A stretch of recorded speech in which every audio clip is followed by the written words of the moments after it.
So I just wrote this proof of concept of this old buffer overflow exploit for AChat.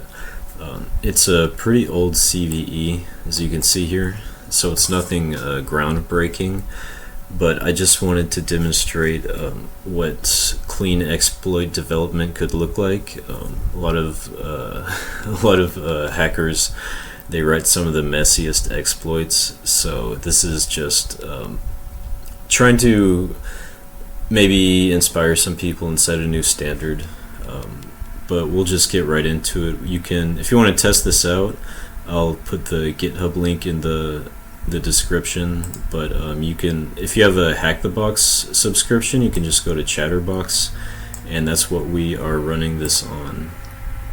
So it just takes the arguments, the attacker IP, just a -i, the listener IP, and a listener port, and what it does is it automatically generates the buffer overflow payload with msfvenom, and then it just does that dynamically based on this, and also we're dynamically passing the target IP, and then it sets up a listener, and then it just catches the payload. So we're going to show that real quick, and this is just my splash, but as you can see, it's generating the payload.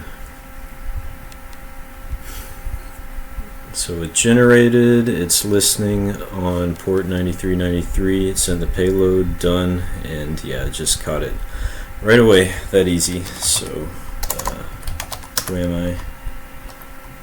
Yeah, we can just look around, system info. This connection's a little slow, but yeah, there it goes. Yeah, so I mean, straightforward, clean. You don't have to set up a listener. It does everything dynamically, and we can take a look into the actual code.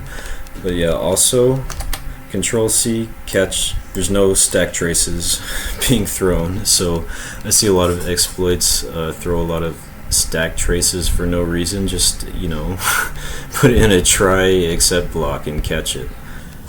So we're gonna look in the code real quick. Here it is. It's not that long. Let's see, 108 lines. Pretty short and to the point. This is just my splash. It silently fails if that file's not there. Generates the payload, so we can see it using msfvenom. Here's the first part of the payload that you need, and we can just see we're setting lhost and lport dynamically. Yeah, we can go down and look at some more stuff.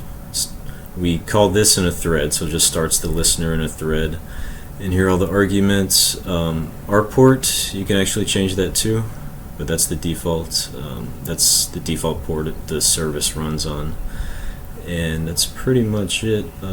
Here it just generates the payload, starts the listener, gives a little time to bind.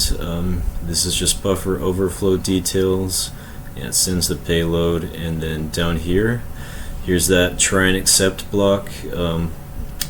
When you hit Control-C, you don't want to see an ugly stack trace, so we just wait for the thread, and when you hit Control-C, it exits, and that's pretty much it. Straightforward, clean. You don't have to generate this msfvenom yourself. You don't have to, I mean, just pass the IP port right in, and it just works right off the bat. So yeah, that's pretty much it, and hope you enjoyed, and hope you get inspired to write cleaner scripts instead of some like messy, undocumented scripts that a lot of hackers do. You just want to get out a proof of concept real quick. But yeah, hope you enjoyed.